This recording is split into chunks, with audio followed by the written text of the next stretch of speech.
అట్టహాసంగా పెళ్లి మండపం పెళ్లికి సిద్ధంగా ఉంది. బంధుమిత్రులందరూ ఎంతో ఆనందంగా జరగబోతున్న పెళ్లి కోసం ఎదురుచూస్తున్నారు.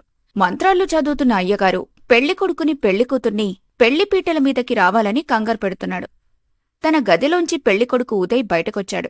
కాని ఇంకా పెళ్లికూతురు సత్యభామ మాత్రం బయటకు రాలేదు. ఏమో పుష్ప, ఇన్నిసార్లు పిలుస్తున్నా అమ్మాయి బయటకు రాలేదే. పోయి ఒకసారి చూసిరాపో. ఇందాక నేను గదిలో ఉంటే 2 నిమిషాల్లో వచ్చేస్తానని చెప్పింది. నన్ను బయటకు పంపించింది. ఇంకా గదిలోంచి రాకపోవడమేంటి అని మాట్లాడుతూనే పుష్ప చెకచెక సత్య గది దగ్గరికి వెళ్ళింది. సత్య, తలుపు తీయవే. మండపంలో అందరం నీకోసం ఎదురుచూస్తున్నారు. తలుపు తీ తొందరగా. పుష్ప బయటనుంచి అరుస్తూ ఉంటే లోపల సత్య మాత్రం కంగారుగా ఎవరికో ఫోన్ చేయడానికి ప్రయత్నిస్తూ ఉంటుంది. సత్య లోపల కంగారు పడుతూ ఉంటే బయటనుంచి తలుపు కొట్టిన చప్పుడు పెరుగుతుండటంతో గది కిటికీ నుంచి ముడికట్టి బయటకు వేసిన చీరలని లోపల లాగి తలుపు తీసింది. ఏంటి ఇంతసేపు ఆయన తలుపు తీయకుండా లోపలించేస్తున్నావే? ఎంత కంగారు పెట్టించావు తెలుసా మమ్మల్ని? అది సరే, రెడీ అయితే అయిపోయావు కదా, పద మండపంలోకి వెళ్దాం అని సత్యని పెళ్లి మండపంలోకి తీసుకుని వెళ్ళింది పుష్ప. కళ్ల ముందే తన ఇష్టం లేకున్నా తన పెళ్లి జరుగుతుండటం సత్యకి ఏమాత్రం నచ్చలేదు. కాని చేయగలిగింది కూడా ఏమీ లేక తల వంచుకొని తాళి కట్టించుకుంది. తన సమక్షంలోనే తాను కోరుకోని జీవితం తనదైపోవడం సత్య మనసుని కలిచివేస్తుంది. పెళ్లితంతు పూర్తయిన తర్వాత సత్య ఉదయ్ వాళ్ల ఇంటికి కోడలిగా అడుగుపెట్టింది. ఉదయ్ సత్య వాళ్ల గదిలో కూర్చొని ఉన్నారు. ఉదయ్ సత్య చేతిని పట్టుకోబోతుండగా సత్య తన చేతిని వెనక్కి లాక్కుంది. భయంగా ఉందా? భయమెందుకు సత్య, నేను నీకున్నానుగా, భయపడుకు. సత్య ఏమీ మాట్లాడలేదు. కాని తన ముఖంలో భయం ఉదయ్కి అర్థమవుతుంది. సత్య, నువ్వెప్పుడు ఇల్లు వదిలి బయటకు రాలేదనుకుంటా. అమ్మా నాన్నని వదిలి ఎప్పుడు లేవు కదా. ఒక్కసారిగా ఇలా వాళ్ళని వదిలేసి రావటం అంటే కాస్త కష్టంగానే ఉంటుందిలే. నేను మీ అమ్మా నాన్న అంత గొప్పగా చూసుకోగలనో లేదో నాకు తెలీదు. కానీ నీకు కోరుకునే జీతం ఇవ్వడానికి ఎంత కష్టమైనా సరే నీకోసం నేనుంటాను. ఇప్పుడే వస్తాను అని లేచి వెళ్లాడు ఉదయ్. కాసేపటికి 2 గ్లాసులు పట్టుకుని వచ్చాడు. ఉదయ్ లోపలికి రావడం చూడగానే సత్య కంగారుగా చేతిలో ఫోన్ పక్కన పెట్టేసింది. పొద్దునెప్పుడు తిన్నాం కదా, ఆకలిస్తుంటుంది. అమ్మ భోజనం రెడీ చేస్తుంది. ఆలోపు ఈ కొబ్బరి నీళ్ళు తాగు అని సత్య చేతికి గ్లాసిచ్చాడు. సత్య, నాతో మాట్లాడడానికి నీ ప్రాబ్లం ఏంటో నాకింకా తెలియటం లేదు. కొత్తగా ఇంటికి రావడమే నీ ప్రాబ్లం అయితే కొద్ది రోజుల్లో సెట్ అయిపోతుంది. కానీ నేనే నీ ప్రాబ్లం అయితే అదెప్పటికీ సెట్ అవ్వదు. మీ వాళ్ళకి నేను పెళ్లి చూపుల్లోనే చెప్పాను కదా, నాకైతే ఏ అలవాటు లేవు. మంచి ఉద్యోగం, కాకపోతే నీకు నాకు ఏజ్ గ్యాప్ ఉంది. అది కూడా మీ వాళ్ళకి నీకు తెలుసు కదా. ఇప్పుడు నీ ప్రాబ్లం అదే ఉంటే అదెప్పటికీ మార్చలేం కదా. అయినా కూడా సత్య ఏమీ మాట్లాడలేదు. సరే, నీ ఇష్టం. నీకు నచ్చినప్పుడే మాట్లాడు. అప్పటి వరకు ఎదురు చూస్తూ ఉంటాను అని చెప్పి బయటకి వెళ్లిపోయాడు. ఉదయ్ వెళ్లిపోయిన మరుక్షణమే సత్య ఫోన్ తీసి ఎవరికో ఫోన్ చేస్తూ ఉంది. ఉదయ్ బయటికి వెళ్లేసరికి ఉదయ్ తండ్రి రాంబాబు కాఫీ తాగుతూ పేపర్ చదువుతున్నాడు. ఏంటి నాన్న, పొద్దున్న చదవాల్సిన పేపర్ ఇప్పుడు చదువుతున్నారు? కొడుకు పెళ్ళంటే తండ్రికేం పని ఉంటుందా ఏంటి? ఆ లెక్కలనే చూసుకుని నిమ్మలు పడే వరకు ఇదిగో ఈ టైం అయింది. ఈలోపు వంటగది నుంచి వంటగిన్నెలు తీసుకునొచ్చింది లక్ష్మి. అబ్బో, మీరు గనక చేశారులే పని. బండి మీద తిరుగుతూ వాళ్లతో వీళ్లతో మాట్లాడడం కూడా ఒక పనేనా? పెళ్లంటే ఇంట్లో ఆడవాళ్లదే అసలైన పని. ఎంత కంగారుంటుందనుకున్నారు? వంట పూర్తయింది, వస్తే తినేద్దాం. ఒరే ఉదయ్, అమ్మాయిని తీసుకునిరాపో. ఉదయ్ తలుపు తట్టి గదిలోకి వెళ్లి భోజనాల గురించి సత్యకి చెప్పాడు. నాకు ఆకలిగా లేదు, తర్వాత తింటాను. అబ్బా, ఇప్పుడు మాట్లాడే తల్లి. కాని ఆకలిగా లేదని ఏం సమాధానం ఇవ్వాలో కూడా అర్థం కావటం లేదు. సరే, నీ ఇష్టంలే. తినాలనిపించినప్పుడే తిను. బయటకు వెళ్లి భోజనానికి కూర్చున్నాడు ఉదయ్. అమ్మాయిని పిలుచుకురారా అంటే లింగులెట్టుకొనుకుంటూ ఒక్కడివే వచ్చి తింటావేంట్రా?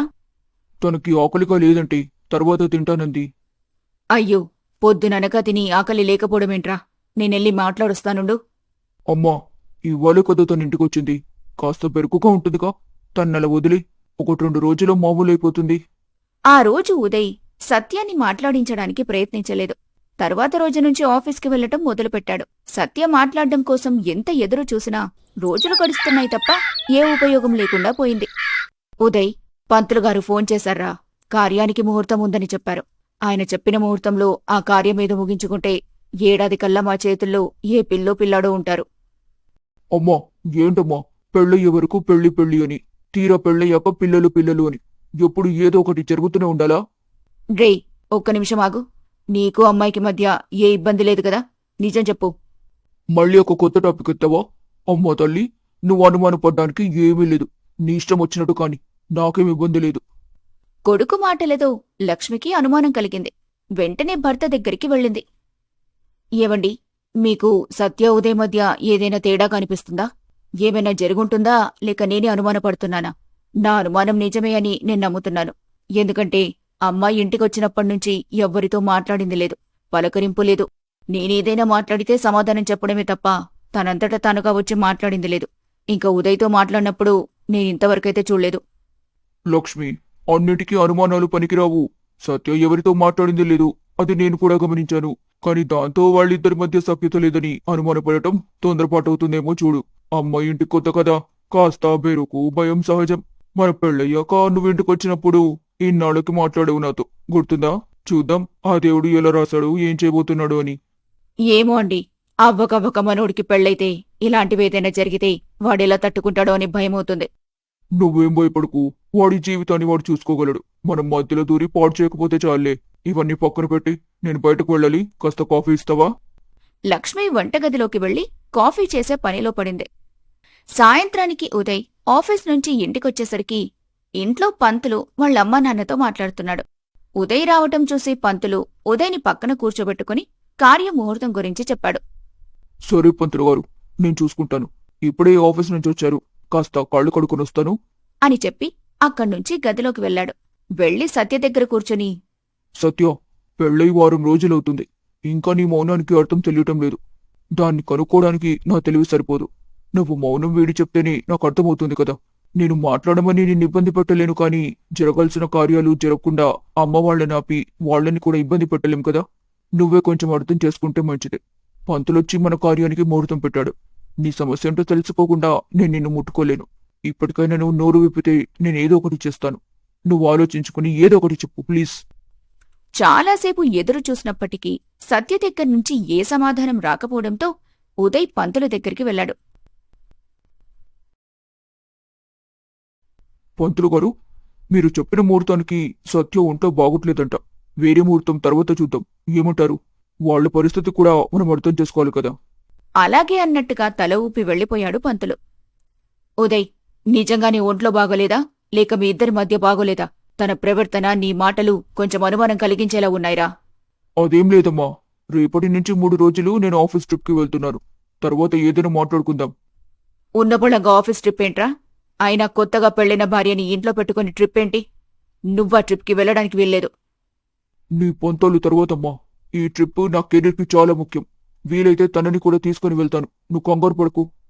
లక్ష్మి, నీకు నిన్నే చెప్పాను కదా, కాస్త నోటిని అనుమానాన్ని అదుపులో పెట్టుకోమని. వాళ్ళు భార్యాభర్తలు, వాళ్ళ విషయాలు వాళ్ళు చూసుకోగలరు. సమస్య ఉంటే వాడు మనకి చెప్పకుండా ఉంటాడో చెప్పు. రే ఉదయ్, నువ్వు నీ ట్రిప్ పనులు చూసుకో. ట్రిప్ అయ్యాక ఒకసారి మీ అత్త మామల్ని ఇంటికి రమ్మని చెప్పురా. కూతుర్ని చూడాలని వాళ్ళు కూడా ఉంటుంది కదా. అలాగే నాన్న. అమ్మా, చెప్పడం మర్చిపోయారే, పొద్దున్న సువర్ణతో ఫోన్ చేసింది. నిన్ను ఫోన్ చేయమని చెప్పింది. ఏదో ఒకటి చెప్పి తల్లి సత్య గురించి మాట్లాడకుండా చేశాడు ఉదయ్. వెంటనే సత్య దగ్గరికి వెళ్లి, మీకు నాతో రావటం ఇష్టముందో లేదో అని నేను అడగాలనుకోవటం లేదు. ఇంట్లో ఉంటే అమ్మ అడిగే ప్రశ్నలతో ఇబ్బంది పడే అవకాశం ఎక్కువ. అందుకే నాతో రమ్మంటున్నాను. నీకు కూడా కాస్త బయటకు వెళ్ళినట్టు ఉంటుంది కదా. రేపు ఉదయాన్నే స్టార్ట్ అవ్వాలి. త్వరగా రెడీ అవ్వడం బెటర్. మిగతా విషయాలు రేపు మాట్లాడుకుందాం. తినేసొచ్చి పడుకోండి. ఉదయ్ వెళ్లి పడుకున్నాడు. తర్వాత రోజు ఉదయాన్నే ఉదయ్ సత్య కలిసి బయటకు వెళ్లిపోయారు. చుట్టూ చెట్లతో సిటీకి దూరంగా ప్రశాంతంగా ఉన్న ఒక ఇంట్లోకి సత్యని తీసుకుని వెళ్లాడు. నేను ఆఫీస్ మీటింగ్కి వెళ్తున్నాను, నువ్వు ఇక్కడే ఉండొచ్చు. నీకు కావలసిన ఏర్పాట్లన్నీ చేశాను. మళ్ళీ ఈవినింగ్ వస్తాను, జాగ్రత్తగా ఉండు. ఇక నేను వెళ్ళనా? సరే అన్నట్టుగా తలూపింది సత్య. ఉదయ్ ఆ ఇంటి నుంచి బయటకొచ్చి బయట తన కోసం ఎదురు చూస్తున్న తన ఫ్రెండ్ని కలిశాడు. ఏంట్రా, ఆఫీస్కి లీవ్ పెట్టమన్నావు? సత్యని తీసుకుని ఆఫీస్ ట్రిప్ అని అబద్ధం చెప్పి తీసుకురమ్మన్నావు. ఏమైంది? చెప్తానులే, రారా. అన్ని తొందరే నీకు. రా బండకు, చెప్తాను కదా. ఉదయ్ రంజిత్ కలిసి బండి మీద ప్రయాణం మొదలుపెట్టారు. అలా కొంత దూరం వెళ్లి రంజిత్ బండిని కాఫీ షాప్లో కూర్చున్న ఒక అమ్మాయి దగ్గర ఆపాడు. ఈ అమ్మాయి ఎవర్రా? మా చెల్లి వాళ్ళ ఫ్రెండ్. మొన్న చెల్లి కోసం మా ఇంటికి వచ్చింది. నార్మల్గానే ఫొటోస్ చూస్తూ నీ పెళ్లి ఫొటోస్ కూడా చూస్తుంది. అప్పుడు తెలిసింది నీ వైఫ్ తన ఫ్రెండ్ అని. అవునా, సూపర్ కదా. కానీ తనిప్పుడు ఇక్కడేం చేస్తుంది? ఇంటికి రమ్మంటే అయిపోయేది కదా, ఇక్కడెందుకు ఈ సెటప్? రేయ్ ఆగరా బాబు. పెళ్ళైనప్పటి నుంచి నీ వైఫ్ కొంచెం మూడిగా ఉంటుందని, సరిగ్గా మాట్లాడట్లేదని, తన ప్రాబ్లం ఏంటో తెలుసుకుందామని అనుకుంటున్నావు కదా, దానికి ఇప్పుడే ఛాన్స్ దొరికింది. నువ్వు అనుకుంటున్నట్టు తను కొత్తింట్లో భయం వల్లో, లేక నీకు తనకి ఉన్న ఏజ్ గ్యాప్ వల్లో కాదు అలా మౌనంగా ఉండేది. తనకి జరిగిన ఈ పెళ్లి ఇష్టం లేదు కాబట్టి అలా మౌనంగా ఉంది. ఏం మాట్లాడుతున్నావురా? సరే, నేను మాట్లాడేది ఎందుకులే కాని రా, ఆ అమ్మాయితోని చెప్పిస్తాను అసలు నిజం. సరే పదా, నువ్వు చెప్పేదేంటో, ఈ అసలు విషయం ఏంటో తెలుసుకుందాం. ఇద్దరూ ఆ అమ్మాయి దగ్గరికి వెళ్లారు. ఇదిగో ఉదయ్ వచ్చాడమ్మా. చెప్పమ్మా, నాకేదో విషయం చెప్పాలనుకున్నారట. ఉదయ్ గారు, మీకిది చెప్పొచ్చో లేదో నాకు తెలీదు. బట్ సత్య నా ఫ్రెండ్. అది మీ దగ్గరకొచ్చినప్పటినుంచి నాకు ఫోన్ చేయటం లేదు. నేను ఫోన్ చేసినా లిఫ్ట్ చేయటం లేదు. అది డిప్రెషన్లోకి వెళ్తుందేమో అని నాకనిపించింది. ఇంతలో రంజిత్ అన్న వాళ్ల ఇంటికి వెళ్తే అక్కడ తెలిసిన విషయమేంటంటే, మీతో సత్య మాట్లాడకుండా తన ప్రపంచంలో తనుంటుందని. ఇంత జరుగుతుందని తెలిసాక కూడా అసలు విషయం చెప్పకపోతే మీరు సత్య ఇద్దరూ బాధపడుతూనే జీవితాన్ని గడపాల్సి రావచ్చేమో అన్న భయంతో ఈరోజు మీ ముందుకు రావాలనుకున్నాను. సరేనండి, విషయం ఏదైనా నేను తీసుకోగలను. మీరు ఇంతలా సస్పెన్స్ మెయింటైన్ చేస్తుంటేనే కాస్త టెన్షన్గా ఉంది. అసలు విషయం ఏంటో చెప్పండి అని అనగానే ఆ అమ్మాయి తన ఫోన్లో ఒక అబ్బాయి ఫోటో ఓపెన్ చేసి ఉదయ్కి చూపించింది. ఇతని పేరు కృష్ణ. ఇతను సత్య కాలేజీలో ఉన్నప్పటినుంచి ప్రేమించుకున్నారు. ఇప్పుడదంతా అనవసరం కాని మీ పెళ్లికి కొద్ది రోజుల ముందు ఏం జరిగిందో చెప్తాను. దాన్ని బట్టి అసలు విషయం మీకే అర్థమవుతుంది. అమ్మా అమ్మా ప్లీజ్ అమ్మా ప్లీజ్, ఒక్కసారి అబ్బాయితో మాట్లాడండమ్మా. ఒక్కసారి కలిసి మాట్లాడండి. అప్పటికీ మీకు అబ్బాయి నచ్చకపోతే నేను మీరు చెప్పిన పెళ్లే చేసుకుంటాను. కాని అతన్ని కలవకుండా మీరే అతనితో నేను లైఫ్లో బాగుండలేనని ఎలా డిసైడ్ చేస్తారమ్మా? నాన్నా, మీరైనా చెప్పండి నాన్నా, ప్లీజ్ నాన్నా. ఆలోచించేది మాట్లాడేది ఏమీ లేదు సత్య. నిన్ను చదువుకోమని కాలేజ్కి పంపిస్తే నువ్వు ప్రేమ దోమ అంటూ తిరుగుతూ ఫస్ట్ క్లాస్ మార్కులతో పాస్ అవ్వాల్సిన నువ్వు బోర్డర్ మార్కులతో గట్టెక్కావు. అది సరిపోదా? నీ ప్రేమ నేను ఎలాంటి దారిలో నడిపించిందో తెలియటానికి? ఇంక నువ్వేం మాట్లాడినా ఎంత బతిమాలినా ఏం ప్రయోజనం లేదు. సంబంధం మాట్లాడేశాం, ముహూర్తాలు కూడా పెట్టేశాం. నువ్వు పెంట చేయకుండా మెడవంచి తాళి కట్టించుకుంటే చాలు. లేదంటే? ఏంటి లేదంటే? మాకు తెలీదా నీకు ఎలాంటి వాణ్ణి తీసుకుని రావాలో అని? ఇన్నేళ్లుగా ప్రతి క్షణం కాపాడుకుంటూ వస్తున్న మేము నీ జీవితాన్ని మా పట్టుదల కోసం ఎవడో అనామకుడి చేతిలో పెడతామని ఎలా అనుకుంటున్నావు చెప్పు? మాకన్నీ తెలుసు. నోరు మూసుకొని చెప్పింది చెయ్యి చాలు. అమ్మా, మీ పట్టుదల మీదైతే నా నిర్ణయం కూడా నేను పట్టు వదలకుండా తీసుకోగలను. అయ్యో, నీ నిర్ణయం బ్రహ్మాండంగా తీసుకోమ్మా. ఎవరు కాదన్నారని? ఇప్పుడు ఎవరేమనటం లేదుగా. ఇన్నేళ్లుగా కష్టపడి కాపాడుకున్న మా పరువు మర్యాదల్ని బజార్ పాలు చేస్తూ చాలా సంతోషంగా నీ నిర్ణయం నువ్వు తీసుకో. ఎవరైనా కాదన్నారా? కూతురు చేతుల్లో పరువు మర్యాదలు మంట కలవడం కంటే అదృష్టం ఇంకేదైనా ఉంటుందా చెప్పు? పుష్ప అలా మాట్లాడేసరికి సత్యకి ఏం చెయ్యాలో అర్థం కాలేదు. మనసులో బాధ, గుండెల్లో కోపాన్ని అణుచుకుంటూ గదిలోకి వెళ్లి తలుపేసుకుంది. ఇంత జరుగుతుంటే మీరేం మాట్లాడరేంటండి? అలా విగ్రహంలా కూర్చోకుండా అమ్మాయికి 4 మంచి మాటలు చెప్పొచ్చు కదా. చూడు పుష్ప, అనవసరంగా అరుచుకోవడంలో ఏముంటుంది చెప్పు? కోపం, బాధ తప్ప. నిజం చెప్పాలంటే మీ ఇద్దరి వాదనల్లో న్యాయం ఉందనిపించింది నాకు. ఇంకా ఎవరో ఒకరి వైపు ఎలా మాట్లాడగలను చెప్పు? నువ్వొక సంబంధం చూసావంటే ఎన్నిసార్లు ఆలోచించి ఎంతమందిని కనుక్కొని మన అమ్మాయికి తగిన జోడి అని నిర్ణయించుకునుంటావో నాకు తెలుసు. అలాగే తను చెప్పిన అబ్బాయిని ఒకసారి కలిసి నో చెప్పండి. కానీ కలవకుండా ఇలా చేయడం బాగోలేదని అమ్మాయి మాట్లాడటంలో కూడా నాకు తన మీద గౌరవమే కనిపిస్తుంది. తండ్రి కంటే ఒక తల్లికే తన పిల్లలకి ఏం కావాలో సరిగ్గా తెలుస్తుంది. అలాగే తండ్రితో కంటే తల్లితోనే పిల్లలు మనసు విప్పి మాట్లాడగలరు. అందుకే మీ మధ్యలోకి నేను రాలేదు. గదిలోకి వెళ్లిన సత్య కృష్ణకి కాల్ చేసింది. సత్య, నేను లైబ్రరీలో ఉన్నా, మళ్ళీ కాల్ చేయనా? లేదు, ఇప్పుడే మాట్లాడు. చాలా అర్జెంట్. మా అమ్మ వాళ్ళు నాకొక సంబంధం చూశారు. అతనితోనే నా పెళ్లి చేయాలనుకుంటున్నారు. కృష్ణ, నీతో తప్ప నాకింకెవ్వరితో పెళ్ళొద్దు. వేరే వ్యక్తి చేయి నన్ను తాకడం జరిగితే నేను చచ్చిపోవడం తప్ప వేరే దారి లేదు. సత్య, కంగారు పడద్దు. మనం కలుసుకుని పార్క్ దగ్గరికి రా, మాట్లాడదాం. కాసేపటికి ఇద్దరూ పార్క్ దగ్గర కలుసుకున్నారు. ఇప్పుడు క్లియర్గా చెప్పు, అసలేమైంది? కంగారు పడకుండా పాయింట్ టు పాయింట్ చెప్పు సత్య. సత్య ఇంట్లో జరిగిందంతా చెప్పింది.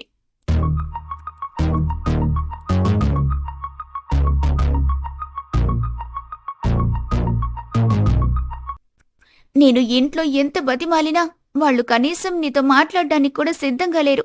నా అభిప్రాయం మీద కనీసం గౌరవం లేనప్పుడు నేను వాళ్ళ అభిప్రాయానికి గౌరవం ఇవ్వాల్సిన అవసరం లేదు.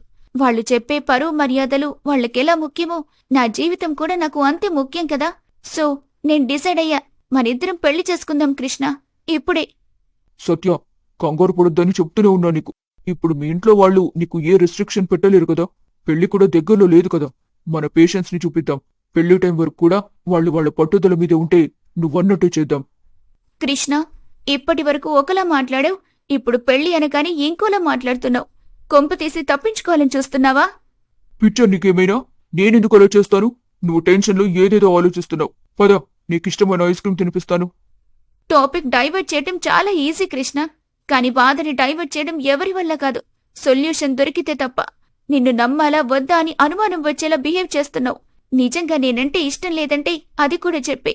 అంతేకాని నేను మాట్లాడిన దానికి సంబంధం లేకుండా మాట్లాడి ఇంకా బాధ పెట్టకు.